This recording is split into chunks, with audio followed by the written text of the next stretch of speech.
Caves. Xiefeng. Edited by Care. There is no doubt that the genetic engineering now underway is of epic significance and its future is immeasurable. But when we are complacent and blindly optimistic about it, believing that each moo of a field can produce 10,000 gene of grains and each fruit tree can produce 10,000 gene of fruits, that tomatoes can be bigger than watermelons and peaches can be sweeter than honey, that pigs can weigh 100 kilograms after only half a month's growth and skin and organs can be reproduced, that a new kind of medicine will satisfy people's need for food for 3 months and needed species can be cloned, and that diseases can be eradicated and cancer can be conquered to make people enjoy unlimited longevity. Who would imagine that all the devils are coming out of the caves and that we might be facing doom at any time? Genetic codes are the golden locks that maintain the relative ecological balance and stability of nature, and that prevent the devils from coming out of the caves. But once they are unlocked, the following scenes are not just to scare you because they could happen at any time. You wake up to find that some people around you have grown tails and that their features and voices have changed because they have eaten animal meat for mutant genes. You call a friend who is thousands kilometers away, but only hear chirp chirp noises coming out of your phone. You do not know that your friend has grown feathers and a beak from his mouth because he has eaten poultry or bird meat with mutant genes. You and your guests are happily drinking tea and chatting in the living room when suddenly hundreds of cockroaches, bigger than eagles, crawl in from the kitchen because they have drunk water contaminated by specific genes. You are driving your family in your car when suddenly the road ahead disappears as tens and thousands of hills rise before you. It turns out that potatoes have absorbed the soil nutrients contaminated by specific genes and are growing wildly like hills. You are sleeping soundly one night when you are suddenly awakened by the sounds of walls collapsing and sharp screams. So you open the windows and see hundreds of large rats, bigger than dogs, running through the yard and staring at you covetously. You come home from work and turn on a national television channel to watch the news, but no matter which channel you tune to, you find nothing, not even test patterns. In fact, the country has been infected with a gene that has rapidly mutated and spread, and everyone has gone mad and died within hours. You see plants growing wildly one day and learn that their reproduction and growth rates have grown faster than ants running. They spread over highways and bridges, climb mountains, float across rivers, occupy towns and cities, climb up tall trees and skyscrapers, and enter into caves and buildings, sweeping through to the ends of the earth. In places where they reach, from hill to hill no bird in flight, from path to path no man in sight. The devils are out of the caves and strange things will happen. The mortal world is no longer the one that we have known. People do not look like human, wolves are not wolf-like, and some plants grow wildly as some animals die instantly. At this point, any regrets are much too late. Perhaps people believe that through the efforts of scientists from different places, we will be able to handle the issues of genetic engineering rationally and cautiously and will not act recklessly. We can only hope. The point is that no one can be so sure that they have mastered all the secrets of gene interactions and can guarantee that there will not be gene hackers. Computer hackers can only crack passwords and disrupt programs, but gene hackers could push all of us into an abyss. In order to protect nature's ecological balance and in order to maintain our survival and development, we hope that governments and scientists who are involved with bioengineering will be extremely cautious. It would be better to suspend its development for a century than to act recklessly or to compete with each other for the most radical and extreme advancements. We must avoid catastrophes that are waiting to happen. Democracy is the pursuit of mediocrity. Xiefeng, June 23, 2011. Translated by Transin and edited by Care. 3 cobblers could never exceed Zhuge Liang. Neither 3,000 nor even 30,000 cobblers could outwit him. When critical decisions are to be made, an individual of lofty vision and great strategies can outperform the collective decisions of tens of thousands of the mediocre. Democracy leads to mediocrity and to dead ends. We can illustrate this point by the several ups and downs of Chairman Mao Zedong during early 20th century Chinese history. June 1929. In the 7th CPC National Congress of the 4th Red Army held in western Fujian, Mao Zedong was forced to leave his position of the Frontline Committee Secretary of the 4th Red Army. November 1931. In the Southern Jiangxi meeting held in Yeping, Ruijin, Chairman Mao was mistakenly criticized by the party and was elbowed out of the Central Committee during the Soviet era. October 1932. At the Ningdu meeting, the chairman was excluded aside again and even lost his post of political commissar of the First Red Army. January 1934. During the Second Congress of the Soviet area, he was made a mere figurehead and removed from his position as chairman of the Central People's Committee. The result of these demotions was the gradual shrinking of red bases and the revolution ushered low tide, resulting in the failure of the fifth counter-campaign against encirclement and suppression. The Red Army was forced to make a strategic shift to start the solemn and stirring move in the war history of mankind, the 25,000 Li Long March. The central base, personally created by Mao Zedong, was destroyed overnight. The whole universe is run in a unilateral manner under the one, unique, greatest creator. It is only when all life in the universe follows the will of the greatest creator that the universe can run orderly and all life can survive and live effectively. In any other way, the universe would collapse. If a cat or dog were not convinced and cried out, "Oh, greatest creator," you have been too autocratic and domineering. The throne of the greatest creator should be shared in turns, and the greatest creator should be chosen by democratic elections from the whole universe. Then all would disappear. As it is with life genuine. If the guide were to be decided through a democratic election and if I were not elected as such, then life genuine would inevitably dissolve. And if that were to happen, the hopes and dreams of all the Chanyuan celestials would become impossible to achieve. Napoleon famously said, "Nothing is more difficult and therefore more precious than to be able to decide." It is only when the chief commander makes the decisions that they can be effective and orderly. The sage embraces the one and becomes the model of the world. The greatest creator is the one in the universe. The state leader is the one in the government. The boss is the one in a company. The conductor is the one in an orchestra. This is the model of the world, and sages must comply with it. Whoever creates a business should be the boss, with all big and small decisions being made by or delegated by that boss. Question: what types of people want democracy? Answer: 8 of those types are described here. Irresponsible people. People with mediocre minds. People who scramble for power. People who do things stealthily. People who are selfish. People who shift responsibilities. People without definite views of their own. Profiteers from others' labor without sacrificing. All matters, big and small, must be managed by responsible individuals. They should be the ones to make decisions within the scope of their responsibilities. There should be no arguments, debates, discussions, or consensuses. Whenever 2 or more people jointly control anything, the result becomes a resource-consuming process with low efficiency and mutual finger-pointing, with no one ultimately being held responsible. No matter how democratic a flock of sheep is, it can never resist a wolf. No matter how democratic a group of people with mediocre wisdom is, it can never match the vision and insight of a saint. The life genuine era does not practice democracy, but each one has their duty and accountability. Like the 8 immortals crossing the sea, each one shows his or her special prowess. Each undertaking is in the hands of one responsible person. Others should cooperate fully and follow the exact requirements of the one in charge strictly and meticulously. If a leader cannot control their rule, but decides every affair through compromises and consolidations, then they are not being responsible and are incapable of assuming their responsibility. They are consuming and wasting everyone's time and energy, as well as their natural and human resources. Democracy always leads to mediocrity, and the wise should guard against that. But what should we do when a leader is self-willed, domineers their power, and exercises tyranny? I do not know. What do you think? 为别人而活的人最自私. The most selfish are those who live for others. Xiefeng, July 3, 2010. Translated by Treasure and edited by Care. The world always sings praises for those who live for others.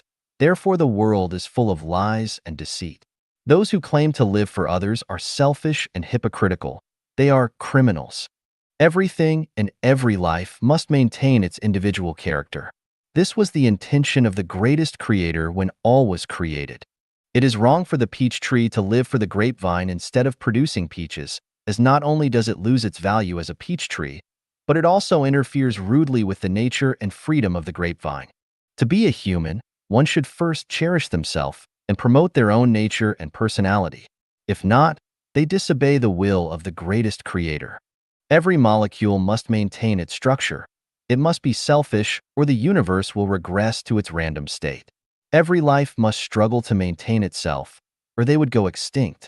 Every person must ensure their own survival first, or the devil wins.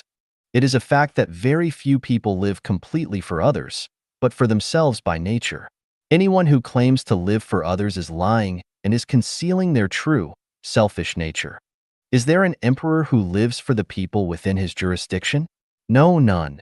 Is there a parent who lives for their children? No, none. Did Christ Jesus and the Buddha Sakyamuni live for others? No, not at all. As the guide of Life Genuine, I keep myself busy with the creation of the Life Genuine era. Do I do it for others? Not at all. I do this for my own achievement. As long as the reason for living is spelled out for everyone, we find that people live for themselves. What kind of people claim to live for others? Those who are false, crafty, incompetent, and without a sense of independence. Those who are selfish and deceitful want to impose their will on others, and those who are good at lying intend to control and disrespect others. Those who put their own faults and blame on others want to use and abuse others, and they prefer to interfere with others' lives. Those are the kind of people who claim they live for others. Let everyone live for themselves, and let everyone live upon themselves according to their own nature. In such a situation, the stars will shine brilliantly, the flowers will blossom lively, and the world will be prosperous, diverse, and splendid. Why do I say those are criminals who claim that they live for others? Firstly, they burden the spirits and souls of others because people would feel a great deal of gratitude and a need to serve them, perhaps all their lives. Secondly, they rudely interfere with the nature and freedom of others and make them feel guilt and shame, so it becomes impossible for their natures to bloom. Thirdly, they disturb the program running with Tao, create social disorder, and make lies and deception popular. It is only when everyone is responsible for themselves that they live well by themselves within their own natures and by their own styles that society will be orderly, peaceful, and warm. Only those who can stand responsibility on their own can be responsible for others, and only those who are living for themselves will respect others, be considerate of others, and understand others. Only those who live well by themselves will bring pleasure, joy, freedom, and happiness to others. If you do not know who you are, if you are an imperfect person filled with jealousy, ego, resentment, complaints, anger, and aggression, then what can you possibly bring to others? How can you live for others? If you are unable to even deal with your own issues of life and are unable to smooth away your own trouble and pain, then what can you do for others and how can you live for others? Xiefeng advocates for everyone to be responsible for themselves first, live for themselves first, consider themselves first, live well by themselves first, and not to consider the feelings of others or lose yourself for them. Would it lead to a social disorder? Facts speak louder than words. In the second home life pattern founded by Life Genuine, nearly 100 people live together and everyone lives according to the above standard. Do not bother with others or regard other people's business, and I will not help unless help is asked for. We just consider ourselves first. How has this practice gone on for more than 9 years? Everything is in order, everyone is happy and free, and we are living in a peaceful and sociable paradise. People who want to confer benefit on society should live for themselves first, and people who want to commit sin should live for others. 知识不是力量. Knowledge is not power. Xiefeng. October 11th, 2017. Translated by Treasure and edited by Care.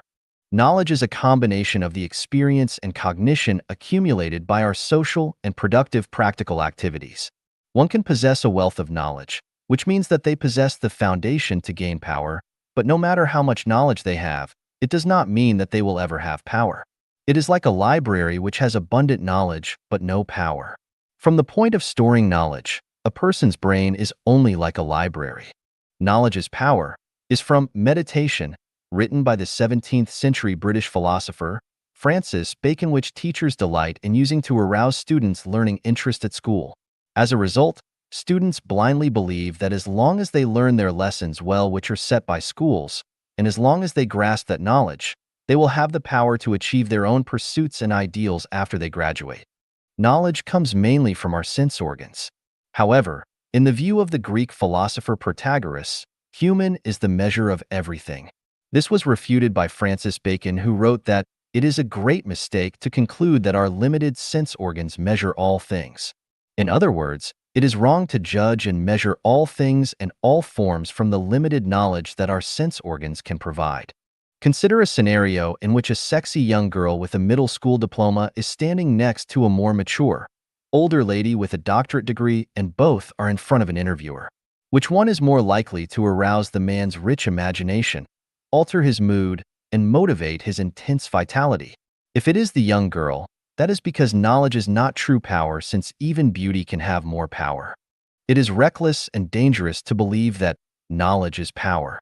Not only is it a cognitive misconception, but also a thinking one. For example, to accept that when a son is grown, he takes a wife, and when a girl is mature, she finds a husband, as a life knowledge is bound to bring anguish and suffering throughout their whole lives. This knowledge has led people to make such common mistakes for thousands of years, but which accomplish no good. Some more are. There are 3 forms of unfilial conduct, but the worst is to have no descendants. Filial piety is the most important of all virtues. Lewdness is the worst of all sins. He who does not endure hardship cannot stand up to others. Another example is how education and guidance are passed from parents to their children. Can a parent's knowledge, conduct, and educate their children with both a full range of healthy spirits, minds, and bodies, as well as the ability to lead their own independent lives? Most fall very short. When great changes take place in objective knowledge, but we stubbornly insist on applying our traditional knowledge, we will certainly be rebuffed. Look at various religious dogmas and concepts. As they feel a loss of power, they become reactionary, resist social development, and impede natural human liberation. In fact, prejudices and fallacy are knowledge. What are the benefits of such knowledge? None. Our most powerful intellectual force is the power of flexible and tactful thinking. I believe firmly that Albert Einstein's power came not from his knowledge, but from his thinking. How would I perceive the universe if I were riding on a beam of light?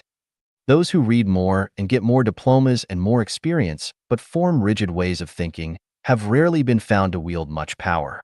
Lasting power comes from neither knowledge nor from powerful economic strength and national defense forces, but from sincerity, kindness, virtue, love, faith, and honesty. Sincere deeds have power, kind behavior has power, things of virtue have power, love is a powerful force, honest quality has power, people who keep their words and their faith have power. Conclusion. Knowledge must be learned and accumulated, but knowledge has limitation, danger, and can be reactionary. Never believe blindly that having knowledge is synonymous with having power. Rather than spending your precious time on chasing knowledge, you would be well advised to concentrate your efforts on sincerity, kindness, virtue, love, faith, and honesty, for those are the people who will enjoy lasting power. Meanwhile, take pains to develop your way of thinking by never spending time and effort reciting your former knowledge, or stubbornly judging and adapting to a changing, living reality with dead, prejudicial knowledge. 思维是一种法力. Thinking is a magical power. 写法.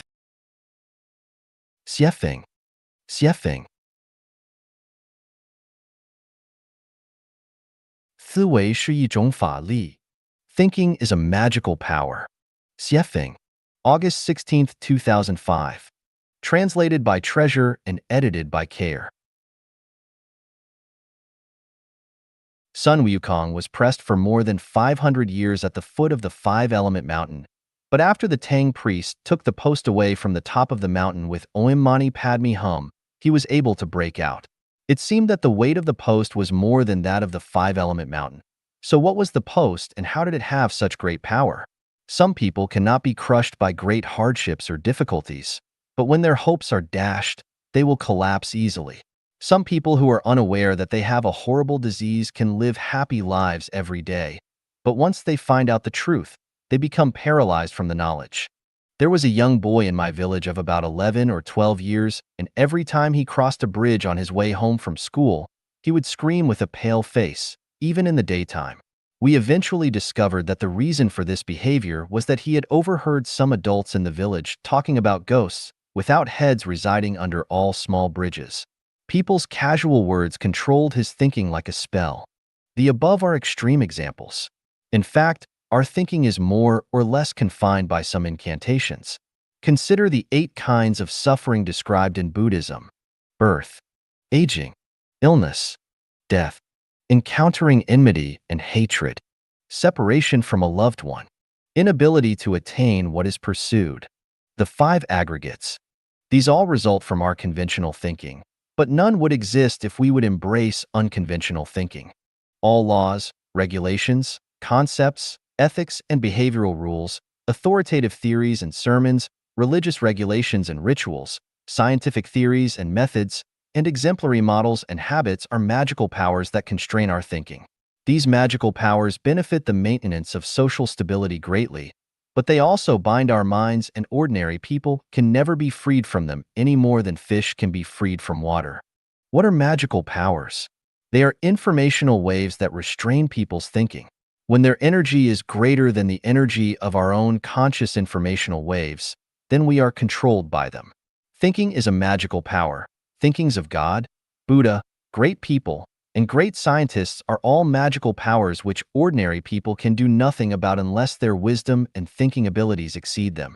Thinking seems to be invisible, traceless, and illusory, but it can actually change the developmental directions and forms of objects, transform the intangible into the tangible and the tangible into the intangible, and interfere with a person's conventional thinking. 人与人的特殊关系会毁掉前程. Special relationships between people will ruin their lives. Xiefeng, March 15, 2019.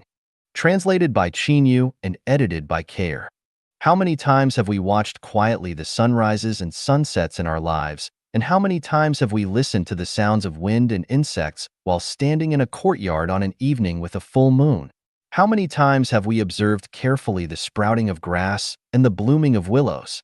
When distant mountains are hazy and the green hills are dark, when water is gurgling and blue waves are rippling, when wild ducks flutter and mandarin ducks play in the water, when light rain drizzles or heavy rain beats the plantains, have we ever melted our bodies and souls into nature and felt an unforgettable experience and taste of oneness with nature, oneness with all things, and everlasting, eternal joy?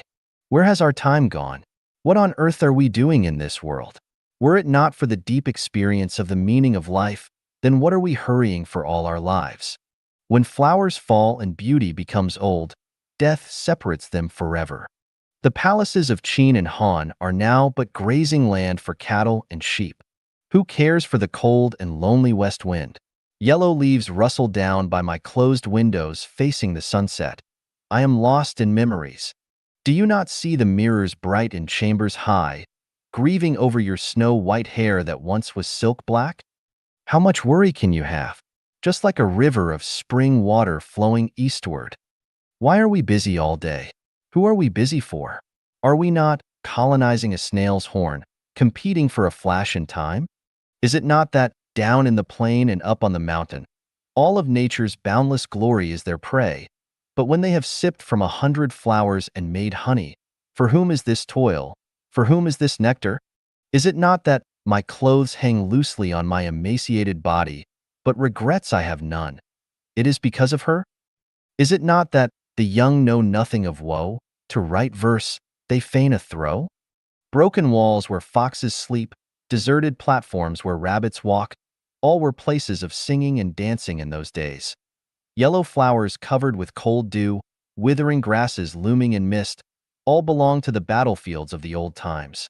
When we are old and weak, looking back on the past, will there be regrets? Who took away our teenage time? Who killed our youth? Who made our middle age toil around? Who made us full of sorrow after the age of 60? The answer is that it was those with whom we had special relationships. They were our parents, children, grandchildren, husbands, wives, friends, lovers, brothers, sisters, buddies, and the rest. Whoever made us worry about, think about day and night, hard asleep, hate but could not rid ourselves of, and so on. All the people who have had special relationships with us. It is they who have made our lives miserable and distressed, who made us restless and fighting day and night, who forced us to remain on our guard day and night and tremble in fear, who forced us to break the law, take risks, and made us unable to eat or sleep. Think carefully. If you would not worry about anyone, if no one in the world would make you worry about them, if you lived on an uninhabited island with plenty of food, and if no one cared whether you lived or died, would you still live this way? Have you ever heard of a punishment method called the implication of 9 generations of families? A young child or a servant woman to a family would be killed because the boy's father or the woman's master made a mistake. Why? Because this child had a special relationship with his father, or this servant had a special relationship with her master. That is the reason that they would be killed. Have you heard of landslide-style corruption? A provincial governor was arrested, and everyone who had a special relationship with and was implicated with them was also imprisoned.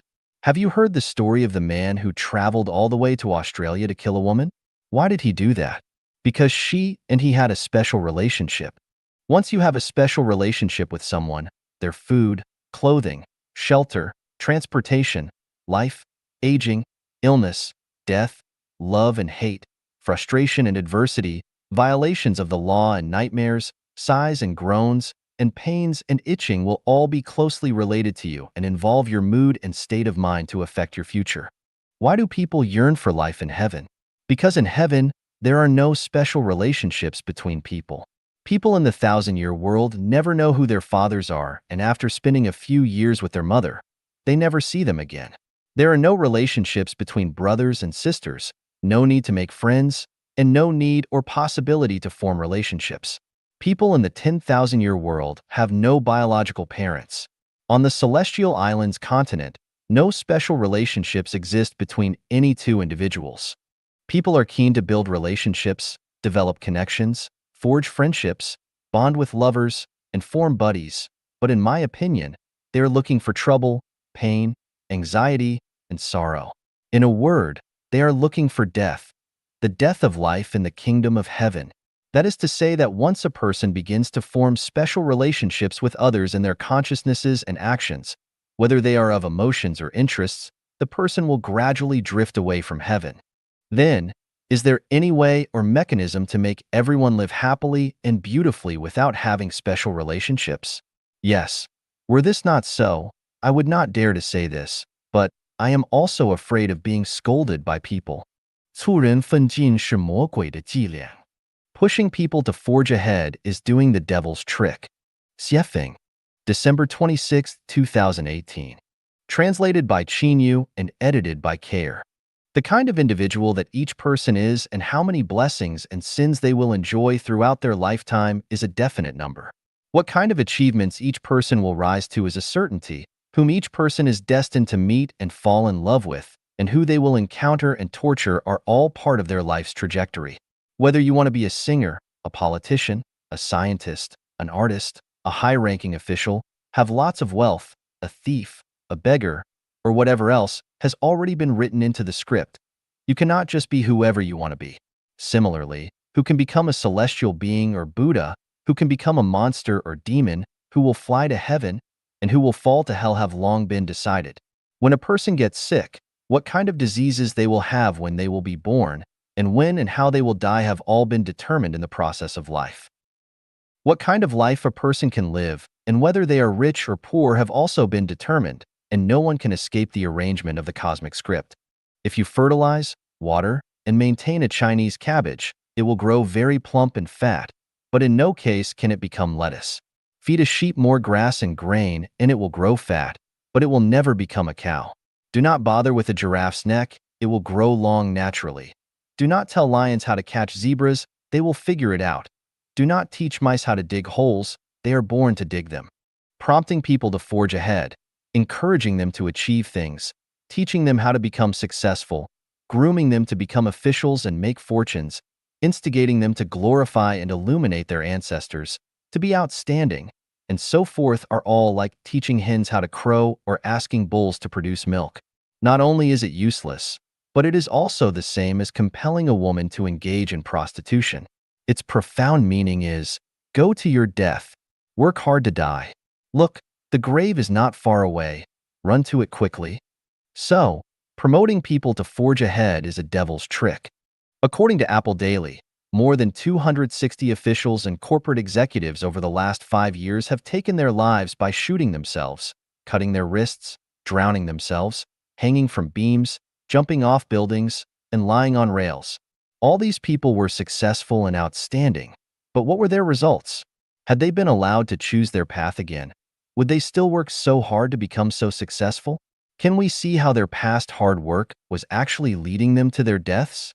Do you think that the higher an official's rank, the happier and freer they will be? Do you think that the more money they earn, the more freedom and happiness they will enjoy? Do you think that becoming the chairman of a board or a president is joyful? Do you think that the more powerful and capable people you associate with, you will have a better and more satisfactory life? Wrong. The more you possess, the more troubles and pains you will have. Barefoot people and those who wear high-class leather shoes, who are happier? Children with bare butts playing in the mud and those who practice hard, dress in fashionable clothes, and play pianos on stages, who are happier? I used to live in Binka, the most backward area of Zimbabwe, Africa, where most children do not wear shoes. Under the moonlight at night, in the middle of dozens of simple thatched huts, there were bonfires with young people beating drums. The children were jumping and laughing around those bonfires, and a few thin dogs were running around and barking. At that moment, I understood what happiness meant. I lived with a primitive tribe in the Pacific island nation of Vanuatu. During the day, many people would sit or lie down chatting in shabby houses with air leaks on all sides, or sit or lie down drinking tea in the shade of the outdoor courtyard. They live like this for more than half of each year, and who can say that they are not happy? It is said that a wealthy person once came to relax in a seaside resort. They saw a fisherman lying on the bow of his boat every day enjoying the sunlight after having caught only a few fish. The wealthy vacationer felt that this was a waste of good time, so they showed kindness and went to teach the fisherman how to succeed. They told the fisherman that he should hurry up every day to catch and sell more fish, and then if he got enough money, he could form a fishing team to catch even more fish, and then he could set up a fish processing factory. In this way, in a few years, the fisherman could become wealthy and successful. The fisherman asked, "What would I do if I become wealthy?" The rich one replied, "When you have money, you can come to the beach to enjoy your vacation like me." The fisherman asked again, "What do you think I am doing now? Why do you want to forge ahead? Why do you want to be diligent? Why do you have to work hard? Why do you want to be a winner? Is it not good enough to just live in compliance with nature? Life only lasts for 100 years, if that. Playing in the mud in childhood, chasing members of the opposite sex and playing around in your early youth, going to school when you were young, falling in love and working in your prime, drinking tea and chatting when you are old, and watching flowers bloom and fade in your old age. Is this not a good life? Mice dig holes, cats catch mice, seedlings strive to grow, and fruit trees bear fruit. But what about people? Without instigation and encouragement, they will naturally follow their lives' paths. If someone loves to learn, there is no need to urge them on because they will definitely learn. If they love to work, then they will definitely study technology and work hard. But if they deserve to be a boss, without instigation, they would definitely be uneasy working as an employee. If they would like to steal or rob, it would be useless for you to attempt to instill morality and ethics into them. If they want to be a saint, they will study the philosophy of saints and understand the truth of the universe.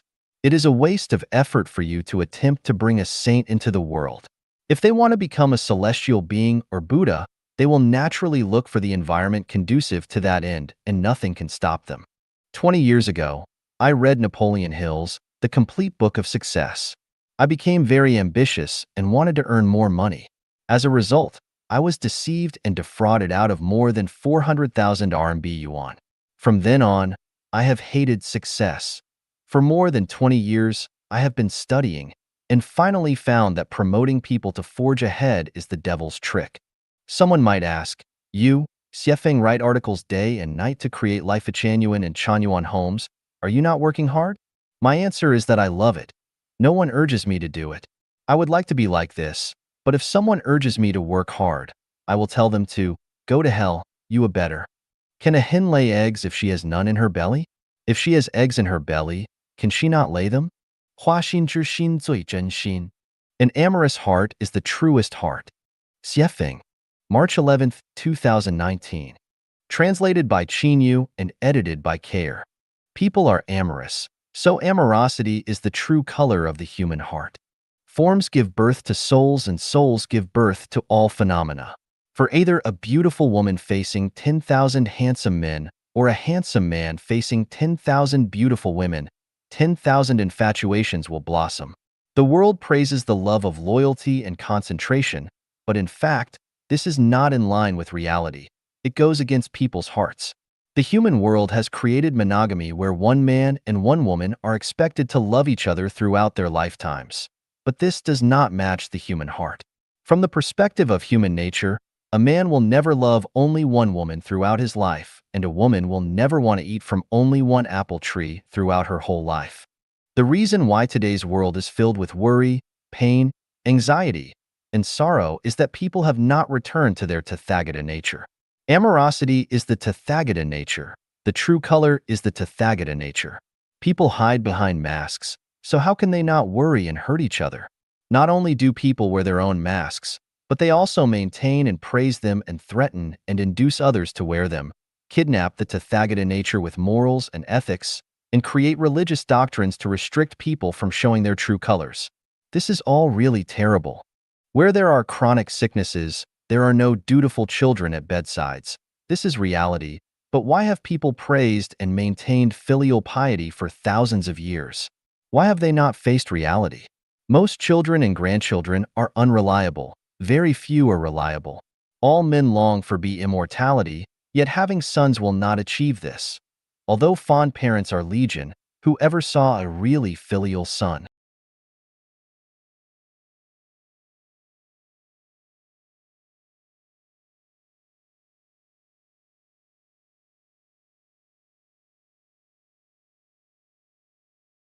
Previous expiration. When he is going to weaken another, he will first strengthen him. When he is going to overthrow another, he will first have raised him up. When he is going to despoil another, he will first have made gifts to him. Tao Te Ching, Chapter 36. To sum up the teachings of gods, Buddhas, and immortals, it means that if you get more in this life, there will be less in your next life. If you suffer in this life, you will enjoy happiness and blessedness in the next life. If you are overspending from your bank account, you will have no money to use at critical times. If Tao wants to restrain you, it must first expand you. To weaken you, it must first strengthen you. To discard you, it must first make you prosper. To take away your blessings, it will first give you temporary enjoyment. In short, no matter where you go, what you own will always be one. In my opinion, those who are rich and powerful are very poor, and their prospects are very worrying, while those who are suffering, although their lives are extremely difficult, their prospects are very splendid. This is the paradox, which is hard to understand because of the lack of examples in reality. If I say, people enjoy blessings today because they accumulated virtues in their previous lives, and they are enjoying the blessings they gained by self-improvement in their previous lives. It is hard for people to believe it because few people know their own past life and future life, let alone other people's past lives and future lives. Without unconventional thinking, we cannot make the connection between the past life, the present life, and the next life, just like we can't organically combine the front side with the back side. The most valuable and meaningful life is one where you give more and enjoy less. People may be unfair to you, but heaven, the greatest creator, never will. Above, I only gave examples of oppositions of up and down, having and not having, success and failure, gain and loss, from which we can see that opposition is the appearance of the universe, while unity is the essence of the universe. 生死是表象，生命无生死. Life and death are only images. There is neither life nor death in life. Xiefeng. Translated by Qinyu, edited by Peter. The Mobius strip tells us that life and death are not opposites. Life is death, and death is life. There is death in life, and life in death. The Yellow Emperor's Book of the Hidden Talisman said, life is the root of death, and death is the root of life. Babies cry when they are born. Why do they cry? Because life is bitter. How do you know that life is bitter? This is like a chick in an egg that has been hatched for 21 days, pecking at the shell. Although it does not know how thick the eggshell is, whether it can be pecked through, or whether there is a vast world outside the eggshell, it must peck. That is its instinct. What is instinct? Instinct is a kind of innate performance that biosystems can make without learning, such as chickens and eggshells pecking at them, bees making honey, migratory birds migrating with the seasons, mice digging holes, roosters crowing, etc. Babies cry as soon as they are born, and they know how to suck a breast. This is also an instinct. Everything has an instinct. If they do not have an instinct, everything will perish. So where did the instinct come from? This involves the origin of life. Please see the chapter of life. All things on earth are created by higher life, and instincts are embedded in the structure and order of life. The purpose of this chapter is to talk about life and death. Why do we say, life is death and death is life?